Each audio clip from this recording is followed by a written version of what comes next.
Hello, everybody, and welcome back to a brand new episode of the Benchwarmers Sports Talk podcast. As always, I'm Labi, and I'm joined by Jacob. Jacob, how you doing today? Very busy, but that's school for you. School doesn't take any breaks, so we're slowly but surely getting our way to the end, the middle at least of the semester. But yeah, it's been well, lab.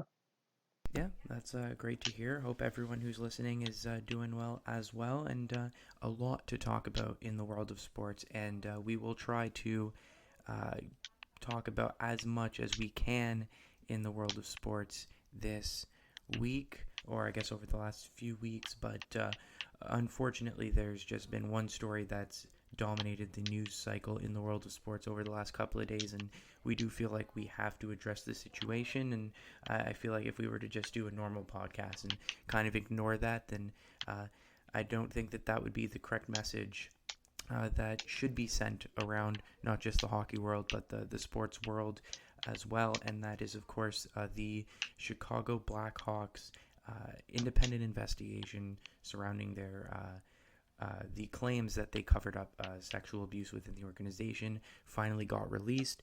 There's an 107-page document, and I'm not going to pretend that I've read it, but people have, and so I really do recommend that you go onto Twitter, if you look at news sources, and find those people who have read that 107-page document and really get all the information from there. Two people that I do recommend you follow: Rick Westhead, Katie Strang. Those are the two really leading journalists who did a lot of the brunt work on this investigation, and really that's where I'm getting the majority of my information from. But Jacob, this does not look good at all.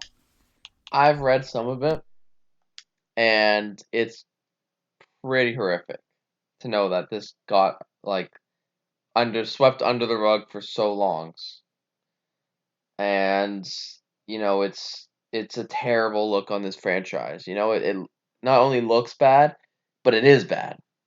This is probably one of the worst scandals in a long time surrounding the league of hockey, the world of hockey. So it's extremely disappointing, extremely disgusting, and as the Blackhawks organization, they should be extremely ashamed of themselves.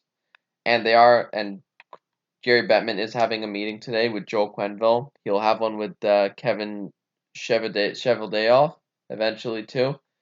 And it's just I don't know how this went. I don't know. I understand that like the whole mentality was completely different back then, but I mean, come on, man. Like Joel Quenneville knew about it. Stan Bowman knew about it. Cheval, I don't even care about his name. Is fuck. They all knew about it, and it did nothing. They said hockey was more important than what had happened. It's brutal. It's repulsive, and it's a terrible look on the game of hockey. I just we'll have to see what comes out of this. Like we'll have to see if Bettman does the right things. Yeah, absolutely. For those of you who don't know, basically the very short version of the story is a Chicago Blackhawks player in May of 2010 was sexually assaulted by the video coach of the Chicago Blackhawks at the time, uh, and he basically let people know in the organization that it had occurred. And it eventually led its way all the way up to upper management, the names that Jacob was talking about. And upper management met, I believe, on May the 23rd or 24th was the day in the report, I believe um, so. Yeah. which was the day after the Chicago Blackhawks had won the Western Conference Finals and had punched their ticket to the Stanley Cup Finals. And these names that Jacob mentioned, so we're talking about president of hockey operations, something McDonough, McIsaac, who was the president of some other role up at the top, the general manager Stan Bowman, assistant general manager Kevin Cheveldayoff, head coach Joe Quenneville, among others. In that meeting, discussed the event, so they did know about it, as Jacob mentioned, and the conclusion that essentially they reached was this is a distraction. We're in the Stanley Cup Finals. When's the next time we're going to make the Stanley Cup Finals? We need to prioritize the Stanley Cup Finals, which I don't know as a human being how you can reach the conclusion of the Stanley Cup Finals are more important than this player on our team who has been sexually assaulted. But that is the conclusion that they reached. And that is action, or I guess a lack of action, that they have to be held accountable for. Um, the and then what this led to was this video coach was allowed to remain with the team for the next 3 more weeks as they won the Stanley Cup in 2010. He was able to celebrate with the team. He was able to have his name on the Stanley Cup. He was able to go to the parade, have a day with the Stanley Cup, and then he was able to resign his post as video coach without any investigation. He was allegedly given a recommendation letter by the Blackhawks, which allowed him to continue to coach in the hockey world in multiple different roles, and that allowed him to re-offend multiple times. I think there's like 5 or so victims, and he was eventually caught again, prosecuted, and went to jail for sexual assault. And so not only did the Blackhawks' lack of action lead to the original victim basically suffering in silence and nothing being done about that, but it also allowed the perpetrator to reoffend multiple times. It allowed for there to be more than one victim. And I think that that's the worst part about all of this, is that not only did their inaction, ruin one person's life and prevent the truth from coming out regarding the initial incident, but it also created more than one victim. And I think that's the worst part of that situation as well. And remember, this was all done because they thought that winning the Stanley Cup was more important, or that they thought that this would be a distraction to them being able to win the Stanley Cup, which is, once again, just from a human perspective. We understand the goal is to win, but some things are way more important than that. And the fact that these people didn't realize that. Also, the fact that Stan Bowman is using the fact that he was a first-year GM as an excuse. Like, he wasn't 38 years old. And I was watching the Steve Dangle podcast yesterday, and it was kind of, I know they didn't mean it as that, but it was kind of a funny moment where I laughed, where Jesse Blake asks, Adam Wild, scrambling my names there. Adam Wild asks Steve Dangle, he's like, how old were you when you found out that sexual assault was bad? And Steve Dangle goes, well, younger than 38. And I mean, yeah, no shit. Just because you're a first-year general manager, that doesn't excuse you of any of this. You're a 38-year-old man. I think you know what the right thing to do is in that situation. Well, apparently not. Apparently you don't know what the right thing to do is. And first-year general manager or veteran 30-year general manager, it doesn't matter. You're right, as a human being, you're taught at a young age that doing stuff like this is completely wrong. Kyle Beach was the name. Forever, he went as John Doe to hide his identity, but he came out yesterday on TSN and he did it was about 30-minute show with Rick. What's his name? Rick. Yeah, Rick Westhead, phenomenal journalist, and I mean that video was very hard to watch, but everyone needs to watch that video. It was incredibly difficult. It was something that I wish wasn't real. Like I wish what he was saying was like it didn't happen because it was awful. 20-year-old kid, the only 20-year-old on the team, and his career was over just before it started. Like, yeah, sure, he won a cup with them in 2010, but who cares? His mental health forever will be like kind of like messed up because of this. No cup is gonna ever change what happened. It's awful. It's terrible. Yeah, absolutely. And I mean, the last point I want to make too is just in that interview, and once again, I think there's 2 interviews that I recommend everybody watches. There's a 17-minute video released by the Blackhawks organization that shows the lawyer from the independent, like the firm that came out with the independent investigation. It's about a 17-minute video with the owners of the Blackhawks kind of outlining the scope of the investigation. I recommend everyone watch that. And then there's about, like you mentioned, a half-an-hour interview with Rick Westhead and Kyle Beach, who came out and identified himself as the John Doe from the investigation. And that's particularly very difficult to watch and listen to. But just if you want a scope of just how negligent the actions of the lack of actions of the Blackhawks organization was, that's all you need to listen to, really. The last thing I do want to say, though, is just the lack of accountability within the people who were responsible, the people who were aware of the incident, the people who were there at the time. Stan Bowman's comments, disgusting, didn't apologize at all. The fact that Joel Quenneville was coaching last night, disgusting. He should never coach again in the NHL. The fact that Kevin Cheveldayoff has not even released a statement. He should never be working in the NHL again. And then the other thing is, I want to read two quotes to you, and I want you to tell me which quote is a good response to this situation and which quote is a bad response to this situation. So here's quote number one, and it's a longer one, and I want to read the whole statement of it. Just for right now, I'm just going to start with the one paragraph of it. So here's statement one. Regardless of mistakes that have been made, for someone like Stan, who has done so much for the Blackhawks, and Al as well, to lose everything they care about and their livelihoods as well, I don't understand how that makes it go away, to just delete them from existence and say, that's it, we'll never hear from them again. I have a lot of respect for them as people. They're good people. When it comes down to how they feel looking back on the situation, that's not up for me to comment on. That's statement one. Statement two is, hearing the story is pretty disturbing. That's never something you want to hear goes on. We cannot move on from it, but learn from it and come together as a team and make sure that doesn't happen again. And I think I know who that second one was. Pretty different two statements there, huh? Yeah, that second one, it makes a lot more sense. You know, he's not saying, is that Jonathan Toews? No, believe it or not. Statement one is Jonathan Toews. I have lost all respect for Jonathan Toews.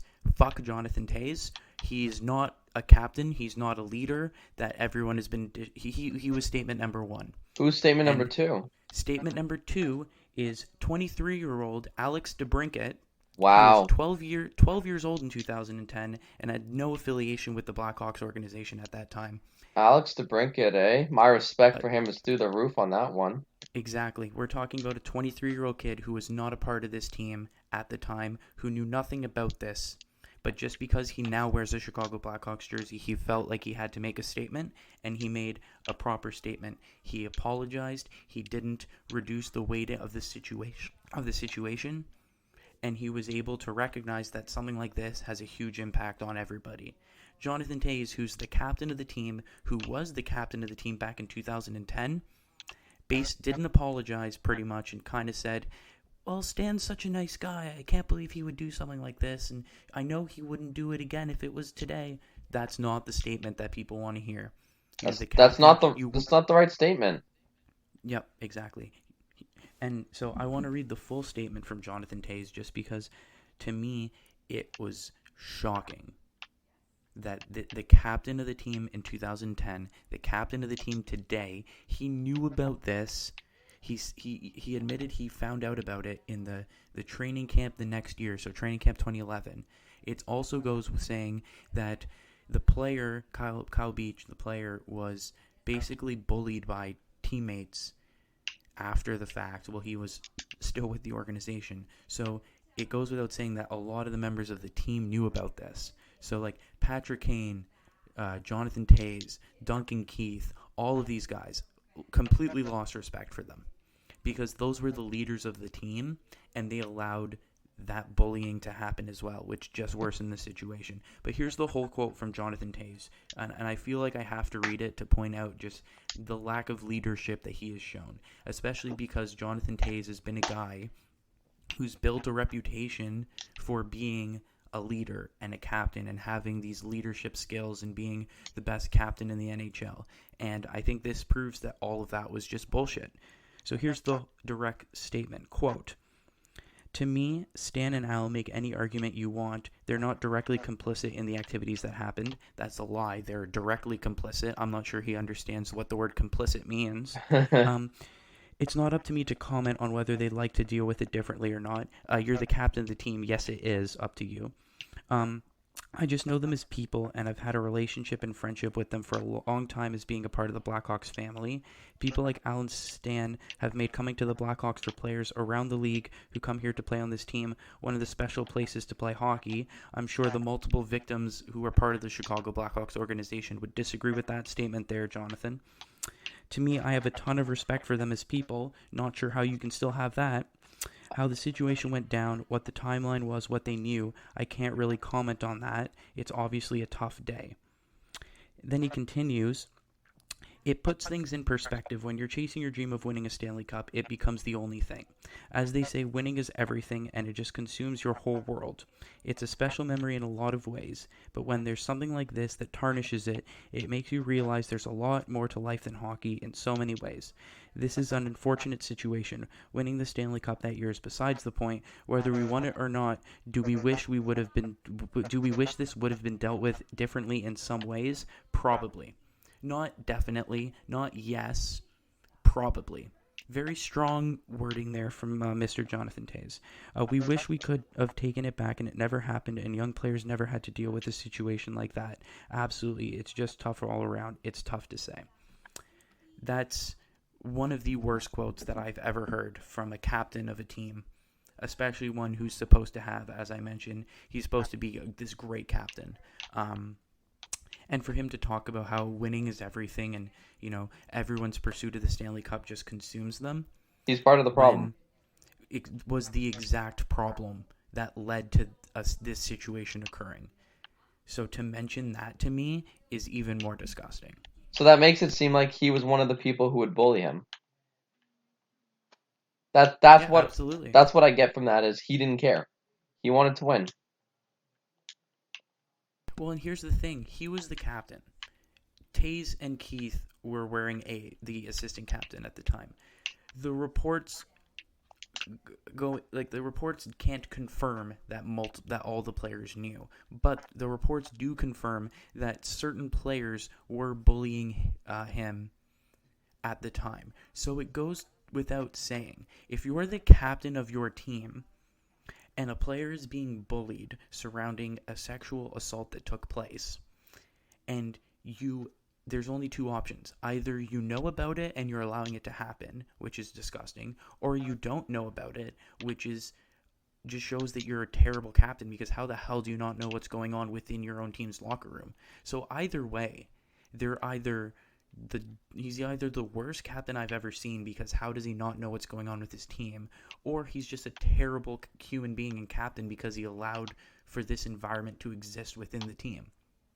And the last thing is, I don't know if this has come around to him, if it's going to come around to him, but Mark Bergevin was the director of player personnel at that time.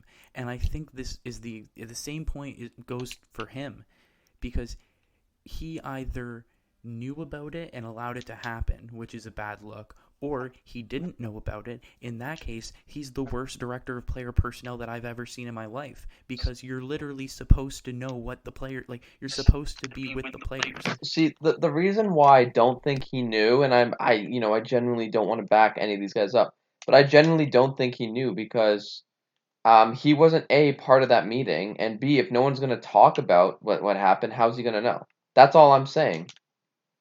I don't want to defend the guy, but I mean, I would say of all of them, he's probably the least guilty. Well, absolutely, because he wasn't in the room. No, he was never in the room, and if no one's going to tell him about it, how is he going to know? Right. My point is just there have been people on the team who have said everyone on the team knew. Yeah. And so at that point, if you're the director of player personnel and you still don't know, then you're just bad at your job. Yeah, well, we see that he's been a terrible general manager for the Habs, so I wouldn't doubt it. But yeah, I mean, obviously going forward, it's clear that things need to change. And I mean, it's good that this has come out, and that it's good that people are able to reserve their judgments towards how people are able to handle this situation, because there are a lot of people in the hockey world who are never going to be in the hockey world again, which is for the better. And then there are a lot of people who they're going to lose their legacy surrounding this. And so players like Jonathan Toews and players like Patrick Kane, I really do hope that people look at them in a different light, as they should be. Yeah, they don't deserve the respect anymore. They don't. They've lost it. There's no reason to respect players who allow stuff like this to happen. It's just disgusting. It is. It's just. And then, Go ahead. no, sorry, That finish your was thought. that. I was basically finishing it up right there. And I think the craziest point too is Stan Bowman was the general manager of the USA Olympic team. He stepped down from that. But I think the craziest thing about that story is, well, normally when the GM steps down, the assistant GM takes his place. The assistant GM of USA Hockey is Bill Guerin, who is currently under investigation for hiding a reported sexual assault within the Wilkes-Barre Scranton Penguins organization that took place a couple of years ago. So not a good look there when the assistant general manager who's replacing the GM who just resigned is under investigation for the very thing that the GM just resigned because of. Yeah, that's not a good look, and that's what I mean. Like, I think I was talking with my parents about this, and I think the thing that sums it up for me is just, I love hockey. There's so much great about hockey. It's my favorite sport. It always will be. But you can't deny that there's some aspect of hockey culture, and there's some aspect of the environment within professional hockey that is toxic, and that allows this kind of stuff to happen. And addressing it doesn't make my love for hockey go away. It doesn't reduce my love for hockey, but it's something that needs to be addressed, and it's something that can't be ignored. You can still be a hockey fan and admit that, yeah, there's some bad people, there's some toxicity within the culture, and that needs to be addressed so that it can be a safer place. This was a quote from one of the Instagram posts people I follow. Jonathan Toews was 22 while this was happening, so also could have been susceptible to abusive power structures. He was also 33 this summer when he denied his acknowledge of Aldridge's behavior and claimed he was annoyed by the allegations that had the entire team knew. There's your captain, Chicago. Yep. He was annoyed by all the allegations. Yeah, that was back in June when the investigation began. I remember him saying that. I remember that quote resurfacing over the last 24 hours. And then here's the other thing, too. I understand that, if you're younger, it might be tougher for you to maybe do something about it. But Jonathan Toews was 22, but he was still the captain of the Blackhawks. You and I are both 22 years old. Correct. I'm not saying that we would have been able to solve everything, but I'd like to think that me and you, as well as every other 22-year-old human being on the earth, would at least have the common sense and common decency as a human being to report it, to do something about it, to do anything other than staying silent, because that is what he did. He stayed silent. And I don't think being 22 years old is a good enough excuse for that. No, especially when you're the captain of the team. Especially when you're the captain of the team. Exactly. And I mean, once again, I think this goes to a larger point for me, which is like, I think the role of captain is something that isn't properly understood in the NHL at times. It's just given to the best player. Often it's given to a player too young. And once again, I don't think that that's an excuse for him for something this obvious. Like, I don't care how old you are. I don't care what kind of human being you are. Everybody in this situation should recognize that you don't do nothing. You do something. But I think this speaks to the fact that maybe Jonathan Toews isn't the right choice for captain even now at 33 years old, and definitely wasn't back in 2010. It's it's just it leaves me speechless. Like you said, I love this game. I love hockey. I always have loved hockey. Hockey brings us together. You and I have good talks over hockey. But the fact that this hasn't been addressed in over a decade, it, it it's awful. Like you said, it won't take away my love for the game, but it taints it. That's why, like, obviously you can't do anything. Like, you can't really like change what happened. But what DeBrincat said is you need to come together and stop it from happening again. The Absolutely. I the was gonna fact that say, the fact that Alex DeBrincat said that and not the captain of the team for like over a decade said that is very very like it's disappointing to say the least. which goes back to the whole age thing because he's 23 years old. He was not a part of any of this, and he's had a better response than any of the 30, 40, 50-year-old people who were directly responsible for or had a direct involvement in this. And absolutely, like you said, I think the best way of summarizing it is his quote exactly. We cannot move on from it, but learn from it. And I think those have to be the next steps, not just within the organization of the Chicago Blackhawks, but within the National Hockey League and just within hockey culture in general. Yeah, and honestly, I'd rather have DeBrincat as captain right now because at Yeah, least he knows how to handle a situation properly. And for such a young age, I've been very fond of him. I think he's been an excellent player. I think this just makes him stand out that much more as a person, as a human, and as a Chicago Blackhawk. absolutely, absolutely. If someone wants, if I think in the past, if someone was like, "What's leadership mean?" or what do you think of when you think of leadership? A lot of Chicago Blackhawks fans would point to a picture of Jonathan Toews, and I hope from now going forward They don't. they'll pull up that picture of that quote from Alex DeBrincat because that's what true leadership looks like. It's But it's yeah, so disheartening. Like it's so disheartening to see all this, the way they handled this. It's awful. absolutely. The last thing I do want to say, just especially because I did quote the Steve Dangle podcast earlier, Rick Westhead will be on the Steve Dangle podcast tomorrow. That's Friday, October the 29th. Yeah, Friday, October Yeah. 29th. If you do want to get more information about this, uh, like I said, Rick Westhead and Katie Strang are probably the two people that you want to look to the most for information. And so, if you do have time and you do want more information about this, then I recommend giving that podcast episode tomorrow with Rick Westhead on the Steve Dangle podcast a listen, just because he will probably give the most accurate and the most in-depth knowledge about the situation that you could look for. But yeah, with that, and I know it's kind of tough to kind of pivot away from that, and we do Well, want to they did have a game last night, so we could talk about what happened.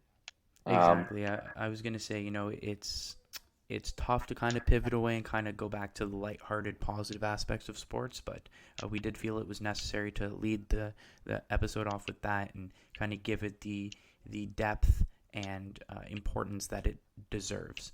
But yeah, as you mentioned, the Blackhawks hosted the Toronto Maple Leafs last night, I and that was a game that probably shouldn't have been played, but it was, and well, the Leafs won, you know which they desperately needed.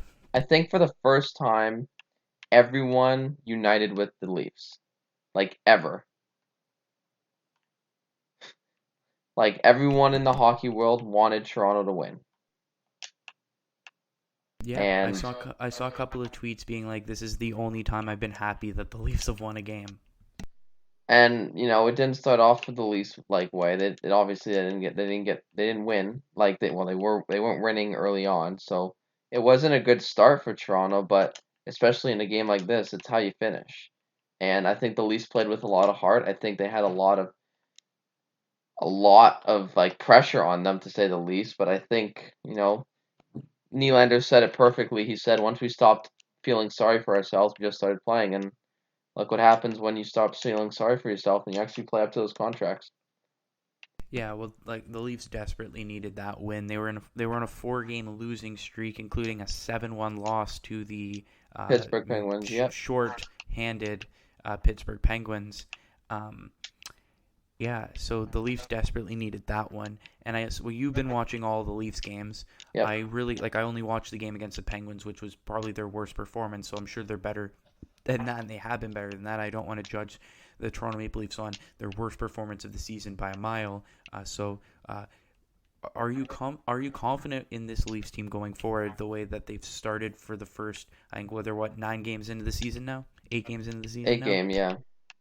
I mean, it's not. It's obviously not the way that I wanted them to start.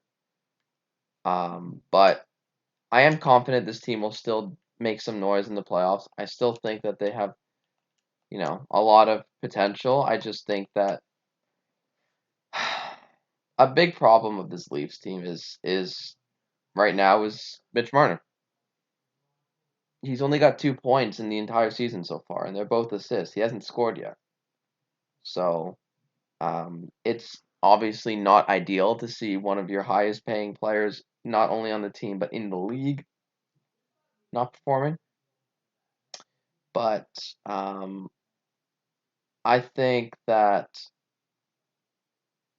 what needs to happen is they need to roll with this win. Like you can't stop. And it was phenomenal that Chicago lost on home. It was kind of like a statement, like kind of like an FU statement. It's kind of like, hey, we know what happened. We won this game, and you remember. And the fact that their coach, I don't remember his name, the Chicago's coach, is still have a job is not good. They're just not a good team, and especially with all this stuff coming out, it just makes it look even worse.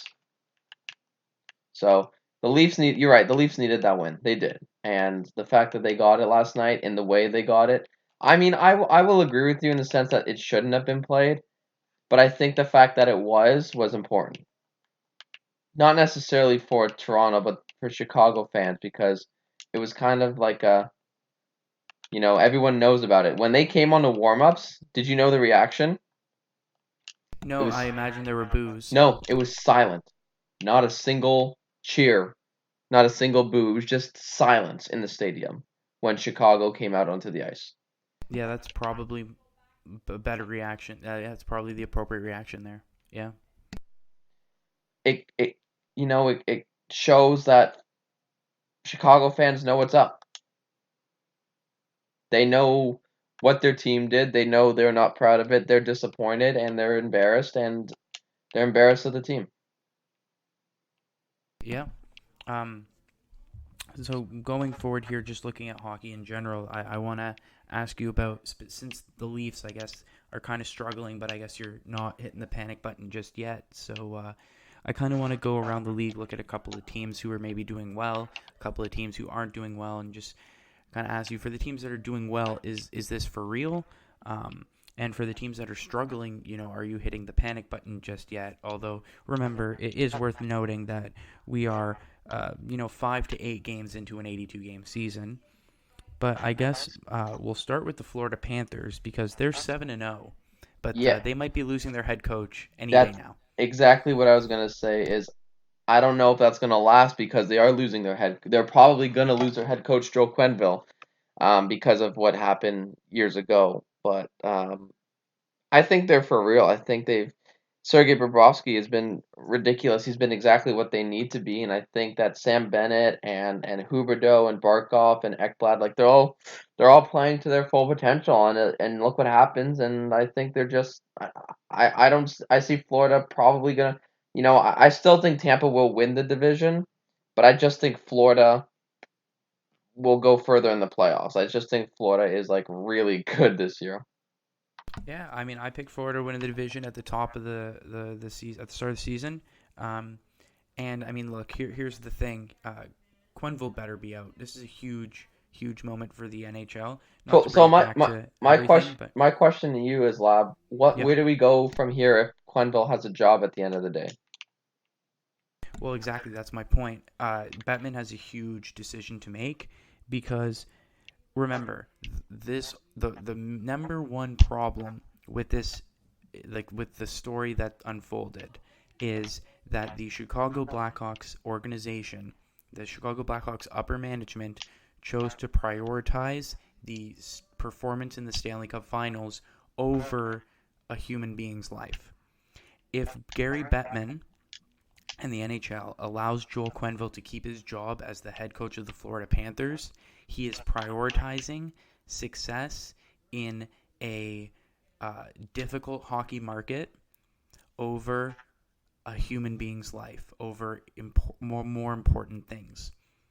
And so I totally get it from a hockey side. The Panthers are a tough market to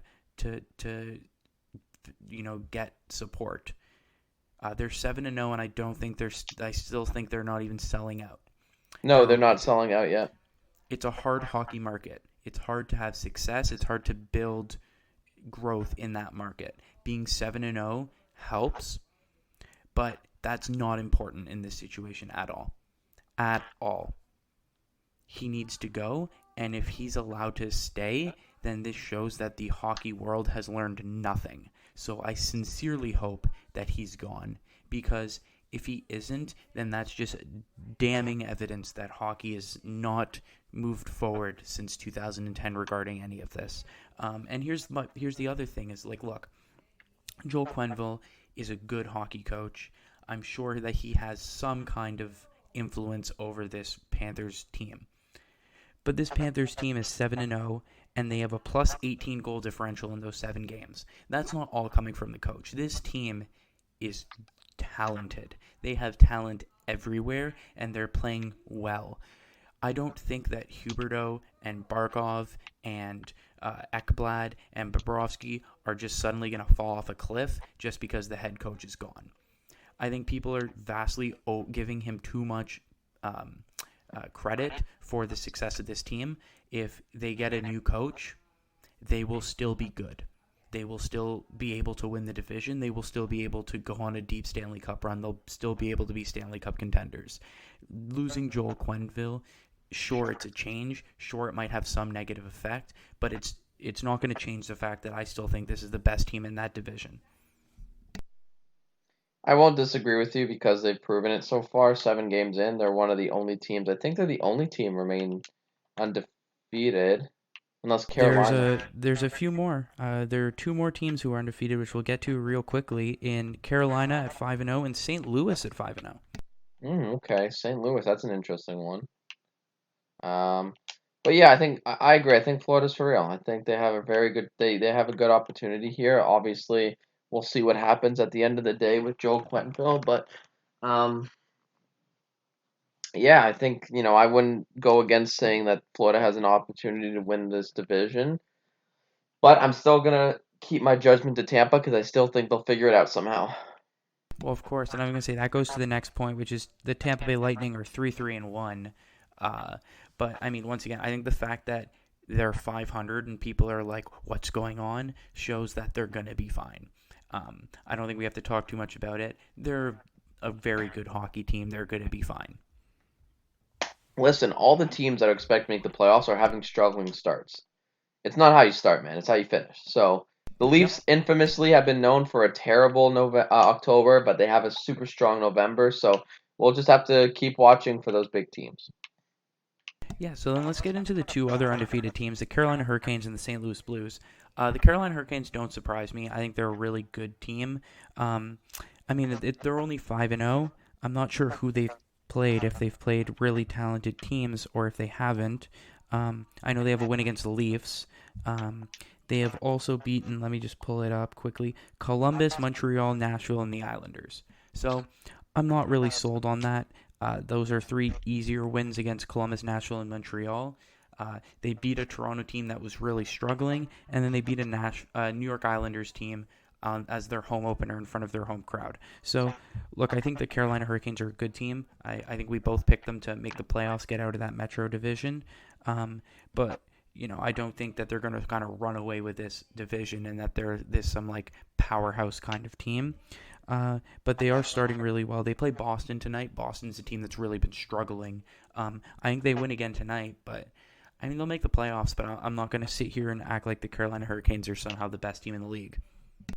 Yeah, Boston has really like been not good this year. Like as of now, like they've been Well, I mean struggling. they're still 3-2, so it goes without saying their record is okay. I'm more cautious about the performance in those games. That's But what I'm saying. Yeah, that's I that mean, that yeah. that's all I'm Sorry. saying. Yeah, is Yeah, no, I know what you mean. There's a good 3-2 and there's a bad 3-2, and I think they've been more of like a shaky 3-2 record to start the season. But big test if they can beat the 5-0 Hurricanes, that could help them propel you know forward in a positive way. and the Blues, like the team where Bennington has been a little bit overrated over the past few years, in my opinion. This team, like, wow, okay. Yeah, I mean, I thought they'd be a playoff team, but for them to start 5-0, that's really huge for them, and that's a big game tonight. They take on the 2-4 Colorado Avalanche, the struggling Colorado Avalanche. Are you hitting the panic button on Colorado? Nah, literally not going to touch that panic button because McKinnon was out a few games on the COVID protocols. Kemper is just taking some time to get used to his new team. So there's not much really. I'm not really scared or worried about yet because I think the Avalanche will still do really well. Yeah, I agree with you there. I think it's way too early. I typically don't like to reach conclusions about any team until you're 15 or 20 games into the season, and even then, that's still a small sample size, but at that point you're almost a quarter of the way into the season. But yeah, like 5-6 games is nowhere near enough of a sample size to draw some extreme conclusions over what's going on. And I think another perfect example of that is the Buffalo Sabres are 4-1-1. Yeah, okay. Like they do this every year. They have like a 10-game winning streak or something, and then they shit the bed. Well, yeah, I mean, in 2019, they were first in the NHL at one point, and then I think they went on like a 10-game, 11-game losing streak, fell Yeah, out of playoff contention, and then we all know how they played last year. I think they went on a 17-game losing streak last year, 18. which is the record for most consecutive losses in the NHL in the Yep. entire history, 100 and what 5-year history of the league or whatever we're at now. Something like that, yeah. So, um, yeah, I'm not worried. I think once all the other teams in this division start to figure things out, Buffalo's in for a shit show. I mean, yeah, their multi-game losing streak is certainly due at some point this season. What I will say though is, I think there's a couple of teams who have started strong and a couple of teams who have started off poorly. Where I think that this is kind of a trend of, I think this is how their season is going to go. A couple of positive examples for me is the Washington Capitals and the Pittsburgh Penguins have both started off really strong. The Penguins are 3-1-2 without all of their big names. The Capitals are still they're undefeated in regulation. They're 4-0-3.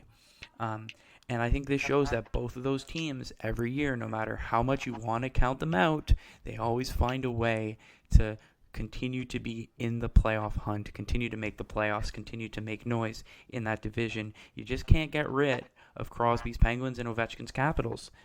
Speaking of They're always going to be Ovechkin, there. he's on the hunt. He's already got 7 goals. Wait, Yeah, like exactly. Don't write off this guy. Don't write off these players just because they're into their mid 30s now. They're still phenomenal players. Ovechkin's the greatest goal scorer in the history of the league. Crosby, in my mind, is a top 5 player all time. When he returns, I'm sure he's going to be back to the elite level he's always been at.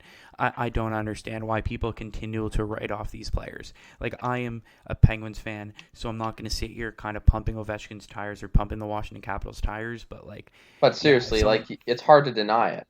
well, no, that's my point. Like, I'm not gonna sit here and be like, oh, like, I'm not, like, my point is like, I'm not gonna sit here and say I'm a huge fan of his, but like, yeah, I mean, Ovechkin's gonna score 40 goals this year. Why? Because he scores 40 goals every year. That's all I need to say I in this think he'll situation. score 50. Well, yeah, with the start he has 7-7. He really could hit that high mark if he stays healthy. Um, yeah, I mean, once again, just don't count these guys out. And then on the kind of lower end of that scale. The Habs at 1-6. I think this is why I had them so low in my preseason standings, just because people don't realize that them missing Carey Price to start the season is huge. Them missing Shea Weber for the whole year. Well, them probably not ever having Shea Weber again. Well, Uh, apparently, one of the players, I don't remember who it was, from Montreal spoke to someone from RDS, which is the TSN basically for Montreal in French, and said that he's retired. So yeah, it I was mean, I think Drouin. I think it was Jonathan Drouin spoke.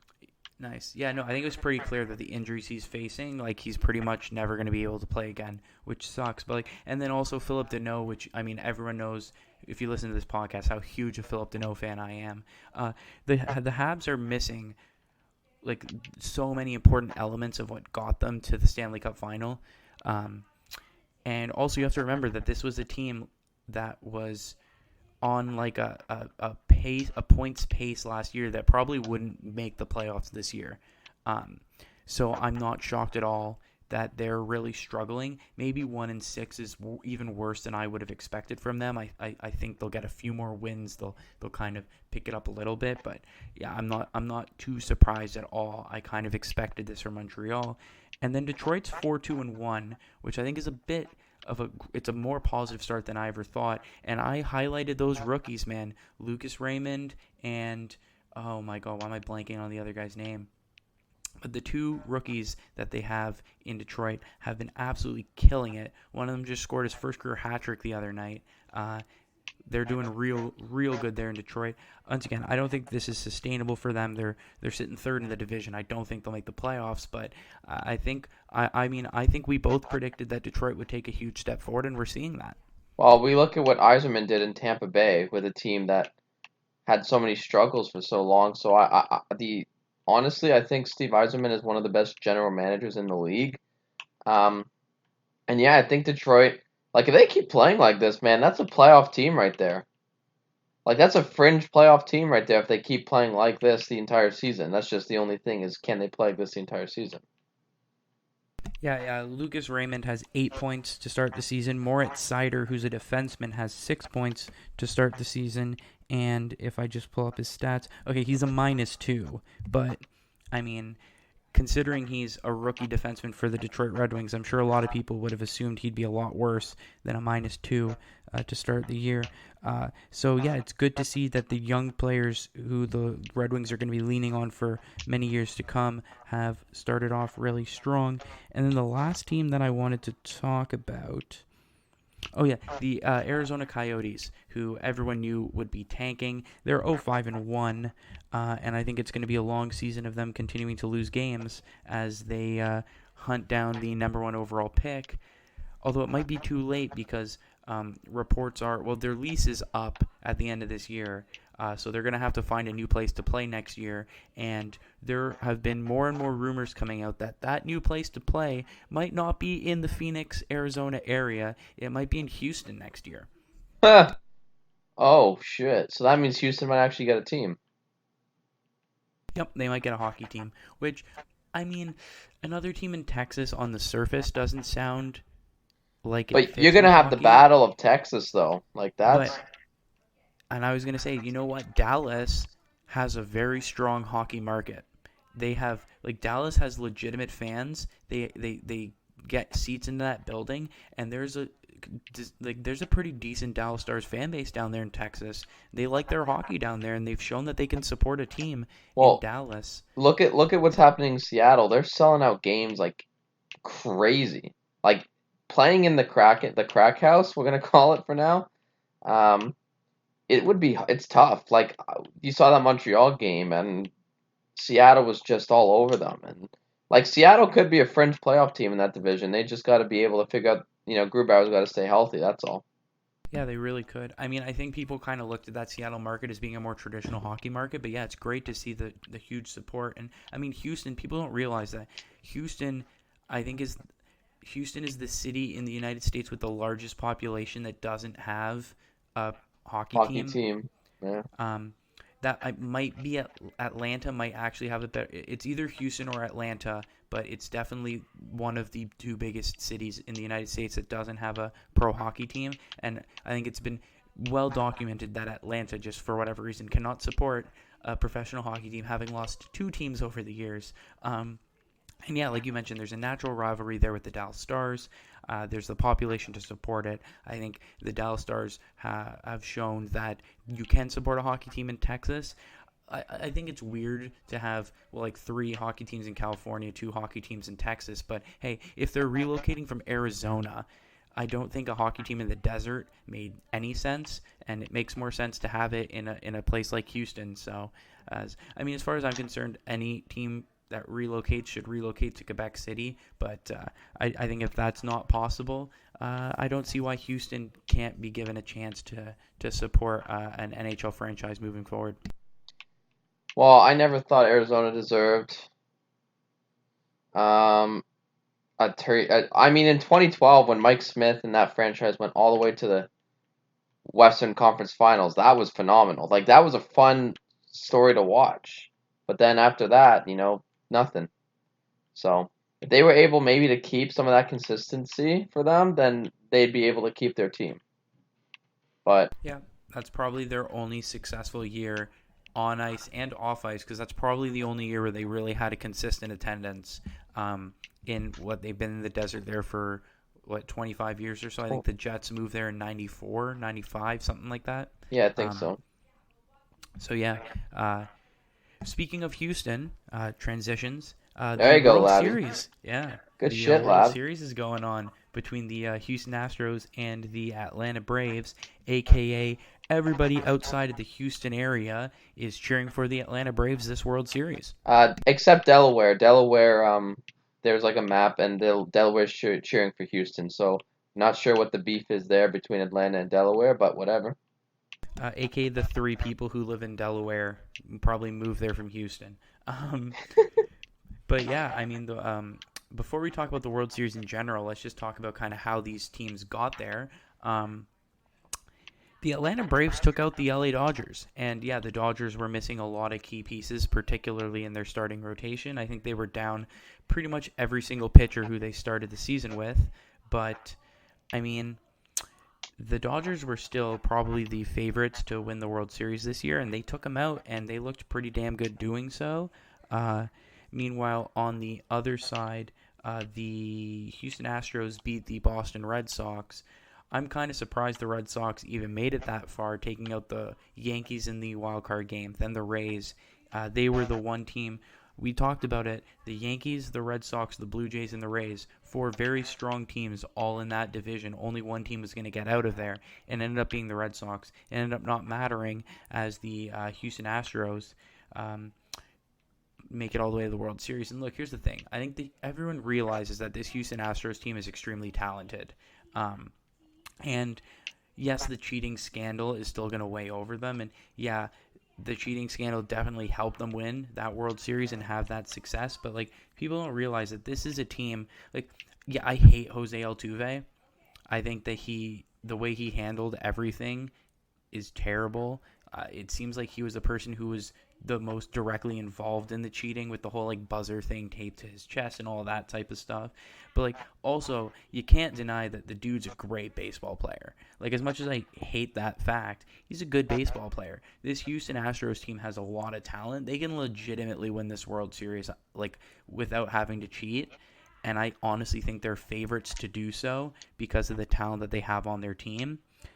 It just sucks, and I feel like, yeah, it's only natural to bet to not want them to win, because if they can win this World Series legitimately, I don't think it reduces the cheating scandal, but I think it's a huge weight off of their shoulders, and it allows them to move forward. And people might kind of start to forget that, because instead of pointing out, oh, remember when they won that World Series, but it doesn't count because they cheated, instead they can be like, oh, remember when they won that World Series legitimately?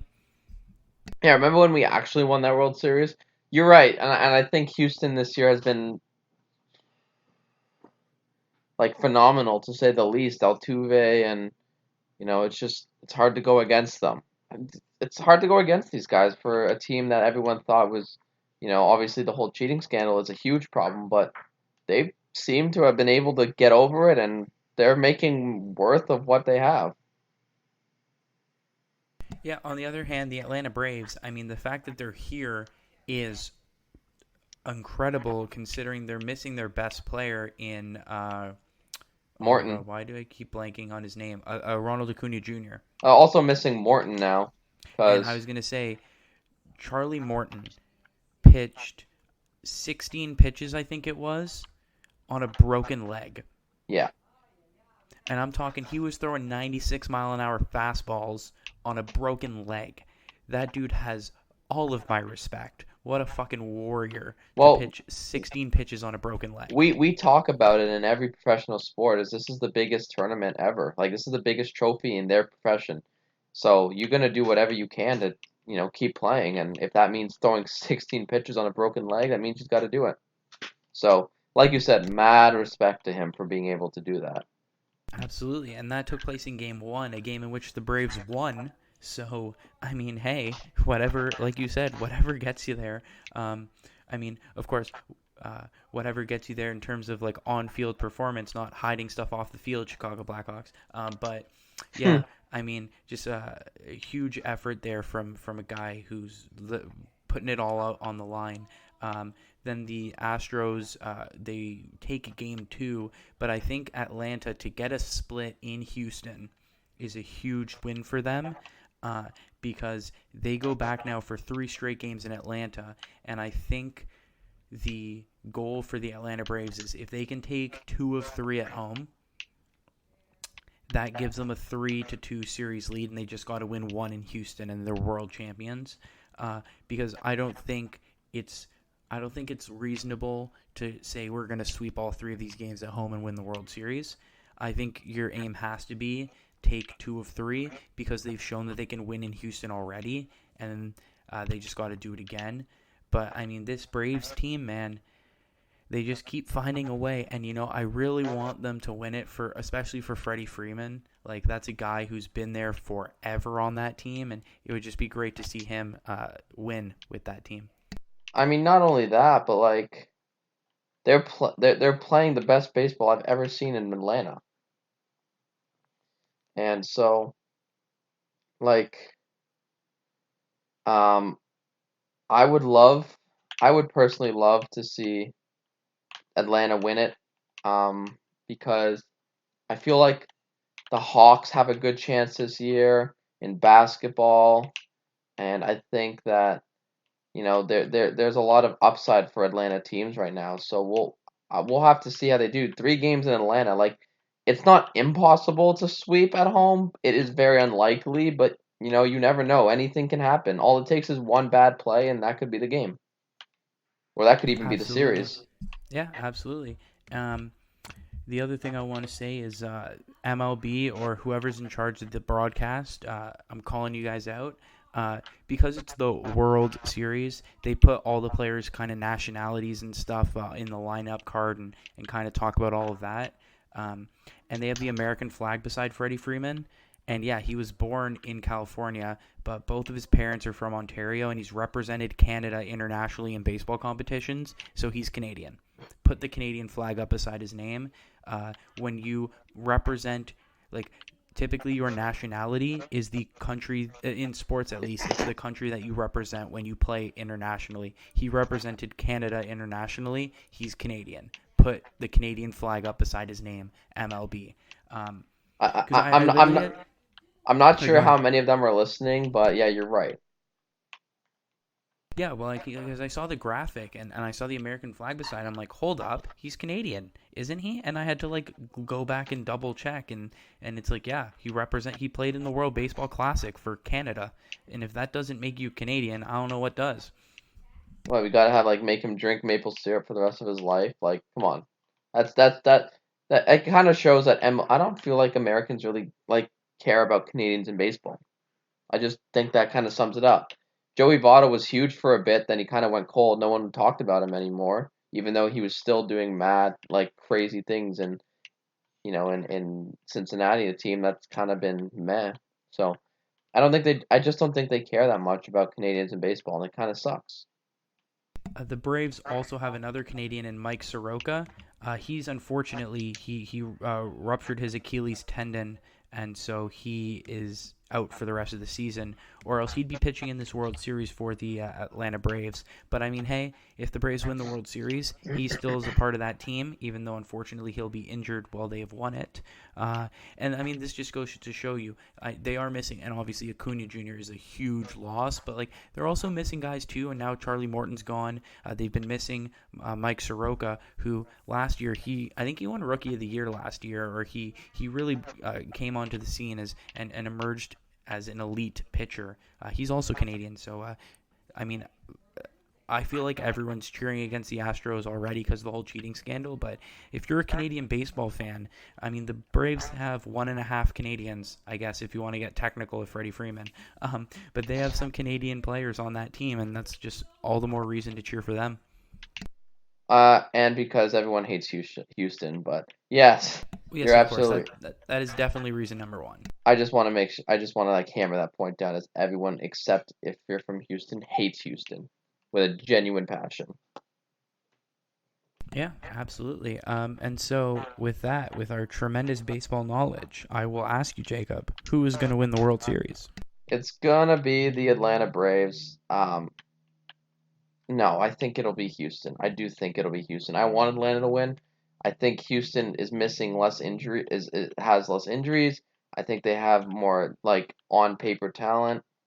Um, but I do think, like you said, splitting a game in Houston for Atlanta is probably the biggest and greatest thing they could have done. Well, obviously the best thing they could have done was get both games, but um, not ideal, like not realistic to be honest. But I have Houston. I think Houston will win. I want Atlanta to win. I really do. I'm cheering for them. Not just because I hate Houston, but because Canadians. I guess if you're MLB, a Canadian and a half, like you said.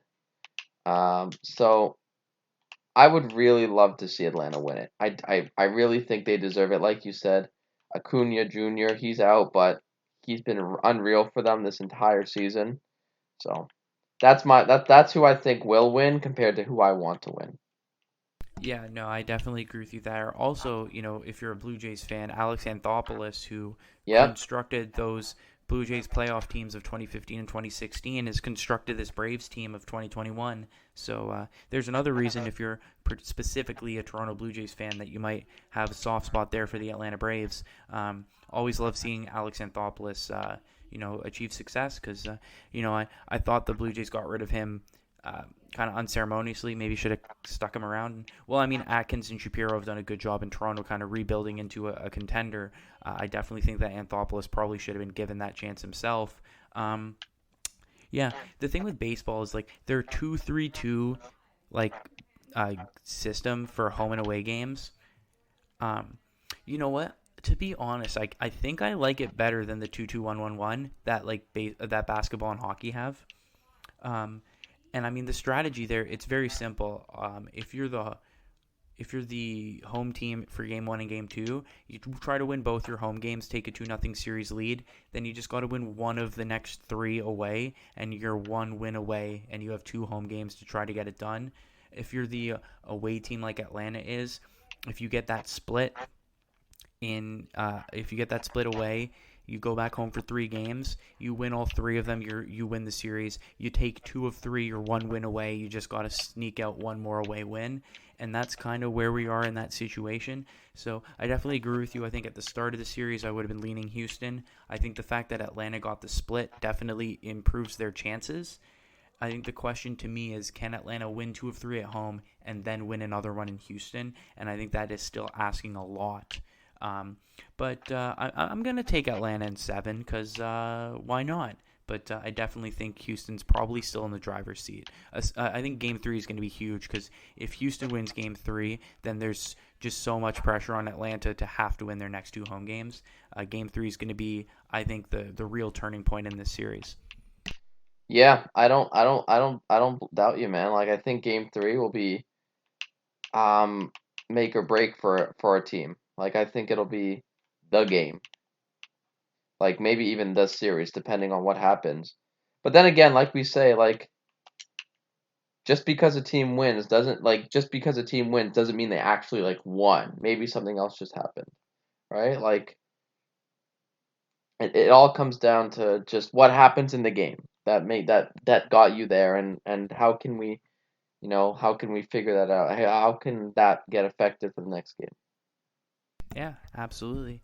With that, I'll throw it over to you. Any final thoughts on anything we've talked about? Anything that we haven't talked about that you want to focus on quickly here to wrap up?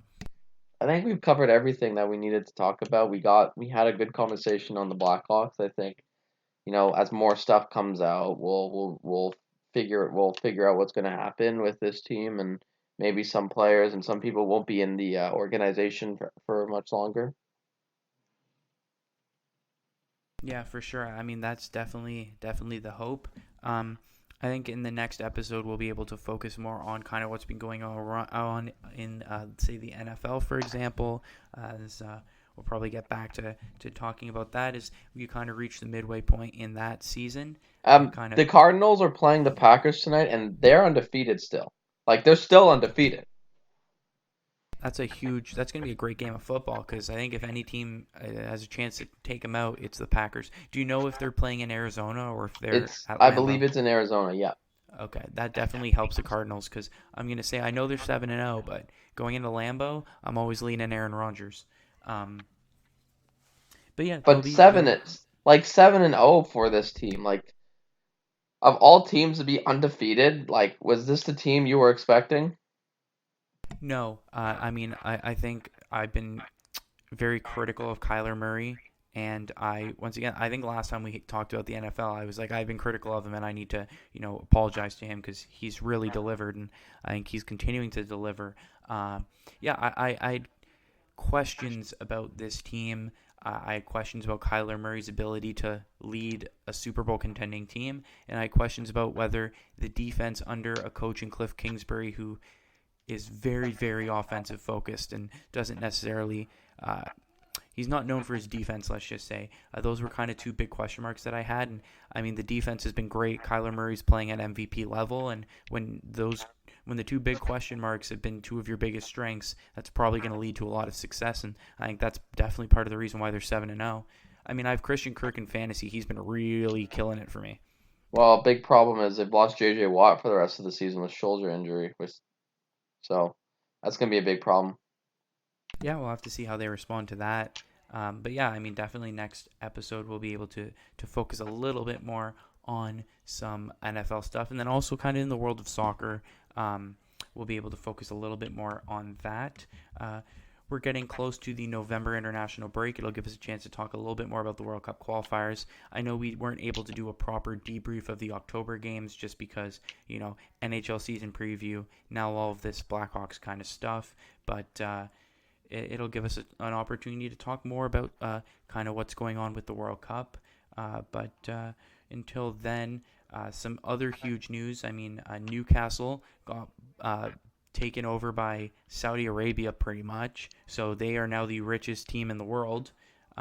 So for me as a Newcastle fan, that's on one hand very exciting because now they have all the money they could ever ask for. On the other hand, there's definitely ethical and moral issues about being owned by Saudi Arabia given their human rights record. So, a little bit of give and take there, and a little bit of, it's not a fully 100% joyous occasion. There are definitely some question marks there, but I mean, I don't know. The way I kind of look at it is they have the money to buy a team. They were gonna buy a team. No one was gonna stop them from buying a team, and so it might as well be my team that they invest all that money in. And I think it's important to always kind of separate the two and be like, well, yeah, I'm glad that the team is able to have this ability to have more success, but you also kind of have to be cognizant of where that money is coming from and what that money kind of represents at times. I Also, had no idea. Barcelona's. Oh, sorry. Go ahead. I had no idea that Newcastle was bought out by Saudi Arabia. Yeah, it's the public investment fund of Saudi Arabia. So basically, like Saudi Arabia as a country obviously has a shit ton of money. They invest it in places all over the place. And that's kind of the other thing where I'm like, I'm not, you can't really be critical of Newcastle for being taken over. When I looked at this, and this Saudi Public Investment Fund, like they have investments in like Disney and other like, so I'm like, well, look, if you're letting them invest in Disney, then you can't come from like for my soccer team and be like that's immoral. I'm like, if that's immoral, then why is Disney allowing them to invest in their company? You know what I mean? Yeah. It definitely goes well beyond soccer. But yeah, they did get taken over. So apparently they have like 200 million to spend in January on new players. Just if you want a scope of how rich they are, this public investment fund is valued at 10 times that of Manchester City's ownership. Oh, Jesus. Yep. So they got money. I think it's like $300 billion or something like that. Is what the That's public fund is valued at. that is a lot of money. Yep. And then Barcelona fired their coach, which probably came like 3 months. Well, I mean, realistically, probably should have never been appointed in the first place. But Koeman is out, and reports are that Xavi, the legendary Barcelona midfielder, will be taking over manager duties. He's been a manager in Qatar, and he's kind of been there almost to like get himself ready for this job. Everyone kind of assumed he was going to have this job at some point, and he's apparently going to be taking over as Barcelona manager imminently. There's no shock there. Just wasn't good enough. Like he just wasn't. Like they were not doing well. Also, losing Messi doesn't help, but they just weren't good enough. Yeah, And and it was losing El Clasico to Real Madrid and then losing to Rayo Vallecano a week later. yeah, Those two losses really just dug him a hole that he couldn't get out of. no, you're absolutely right. It's just once you start losing, all the pressure comes back onto you as a manager. Because I feel like soccer, being a manager and a coach, is like not one of the hardest things, but you have like the most responsibility compared to like the NHL and the NBA. Like a lot of that is how your players play. Well, also, I mean, as a manager, like the manager role in soccer is kind of like a head coach and GM position because you coach the team, but you also have a pretty big responsibility in the roster building of the team as well. So yeah, I definitely agree with you. It's kind of like having a coach and GM combo because you have a very heavy involvement in both of those roles. So you can have a lot of influence in a positive way, and as we've seen here, also a lot of influence in a very negative way as well. Yeah, and negative it has been for Barcelona. That you can kind of say that as their season so far. As a Barca fan, um, it sucks. This sucks so much. Like from a like I watched the team go from like greatness to nothing.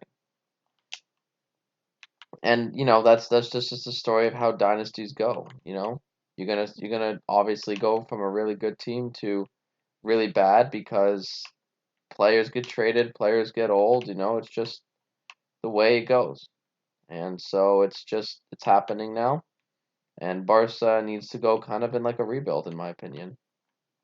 Well, definitely. I mean, the post-Messi era has begun, and I'm sure it's going to be a rough couple of years in order to find that stability.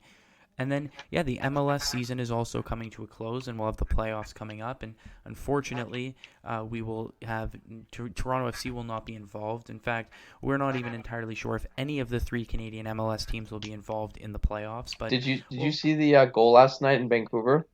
the I know there was a bicycle goal from a Portland player. Yeah, that's. Did you see it? I did, yes. So that was ridiculous, just to say the least. So basically, for those who don't know, Vancouver was playing Portland, I believe. Um, the Vancouver goalie fumbled the ball, and then one of the Portland players, freaking like, where was it? It was like outside the box too, where he just bicycle kicked it. He Yeah, literally just, but it was like 25 yards out, I'd say. this guy freaking takes the ball, bicycle kicks it 25 yards out, and it goes in the net. And I'm like, I don't know that's got to be one of the best goals I think I've ever seen for MLS. Definitely. I mean, obviously, as you mentioned, the goalie's mistake gave him that opportunity, but I mean, that's still it still takes a lot to be able to get that bicycle kick off, and I mean, I mean, certainly taking nothing away from the finish. how many people were expecting a kick like that? Like, do you think the goalie was expecting a kick like that? Probably not. No, definitely not. No, it's definitely up there on some of the. I mean, the nicest goal in MLS I've ever seen was Zlatan Ibrahimovic's Even goal against even Toronto FC. Um, it was like yeah, I can't even describe it. He did like a 360 with his foot and just yeah. like barely gave it a touch, and it's one of the most insane technical things I think I've ever seen. I watched the game live. I was in the stadium when he scored that. It was ridiculous. TFC Um, still won that game though, right? they did. I think it was like some crazy like 5-3 score or something ridiculous back when Toronto FC could actually score goals and win games. But yeah, maybe we'll talk a little bit about some MLS playoff preview, talk about some of the teams who do have a chance to win, like for example the New England Revolution, who just broke the record for most points in a season in MLS. They just broke the record. They still have 2 more games to play this season. In case you were wondering how dominant the New England Revolution have been this year. Yeah, Um, what the hell, man? Like they were so bad for so long, and now they they beat the record. yep. So they have 73 points. There's 2 more games to go, so they can get as high as 79. I think the craziest thing about this is this was a record that had stood.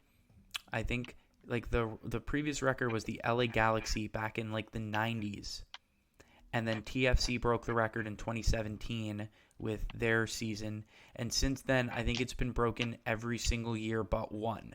Like the Atlanta United in 2018 tied Toronto's record. Then in 2019, LAFC broke it, and then now here in 2021, the New England Revolution broke it. So this was a record that stood for like 20 years, and now it's been broken every year but one since 27. It's been broken 4 times in the last 5 years, which I found Wow, kind of crazy. Yeah. I didn't realize I didn't realize that. That's wild. Yeah, the record was 67 points, I think, for the longest time, and since then, 2 teams have gotten 69 points. A team's gotten 70, a team's gotten 72, and now the New England Revolution have 73 with a chance to extend that all the way to 79. So, yeah, uh, definitely, and I think it's because the league is getting to a point where there's less parity, which honestly I think in soccer is probably good. I know we talk about parity in sports typically being a good thing, but honestly, you need to have teams that have this top end talent and are able to achieve great success with it. Um, and then, yeah, I guess the last thing to point out, talking about Toronto FC, is well, they're really their only point to having a successful season is the Canadian Championship. Yeah. For those of you who haven't watched it, last night or 2 nights ago, I think, Forge FC, which is Hamilton's Canadian Premier League team, and Montreal, or not, they're not Montreal Impact anymore, sorry, they're Club du Foot Montréal, so CF Montreal, played Forge in the semifinals, the first semifinal, and it went to penalties, and it went all the way to the 11th round, which means goalies took penalties. It was a crazy penalty shootout. I highly recommend people go watch those highlights. Toronto FC plays Pacific FC, which is Victoria BC's CPL, Canadian Premier League team, in the second semifinal on November the 3rd. Pretty much the only thing sitting between absolute failure and somewhat salvaging a season is if Toronto FC can find a way to win this Canadian Championship. Obviously, it's a trophy, and it also qualifies you for the Champions League next year. So that's a must-win for Toronto FC to have any kind of recovery for this season. It'll be Montreal in the finals against either Toronto or Pacific.